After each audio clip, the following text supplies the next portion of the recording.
Министр труда и социальной политики России Максим Топилин в рамках рабочего визита в Якутию побывал в республиканском техникуме-интернате для инвалидов, который является единственным учреждением по профессиональной подготовке лиц с ограниченными возможностями здоровья. Обучение и социальную реабилитацию здесь получают ребята от 15 до 35 лет со всех улусов республики. На сегодняшний день учебное заведение готовит из 110 ребят будущих портных, швей, бухгалтеров, кондитеров и даже садовников. К слову, студенты отделения поварского искусства встретили Максима Топилина и главу республики Егора Борисова хлебом и солью, а также якутскими оладьями и кумысом. Посещение техникума традиционно началось с экскурсии. Специалисты показали главе Минтруда и соцполитики отделение медицинской реабилитации, творческие мастерские, поделились достижениями своих воспитанников. Пользуясь случаем, московского гостя пригласили в спортивный зал, где студентов обучают не только физической культуре, но и правильной осанке.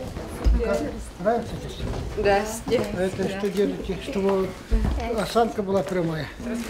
Министр поинтересовался у ребят успехами в учебе и посетил заодно общежитие. По итогам визита работу техникума-интерната по реализации федеральной программы «Доступная среда» Максим Топилин оценил положительно и выразил мнение, что другим регионам России следует применять методику Якутии для лиц с ограниченными возможностями.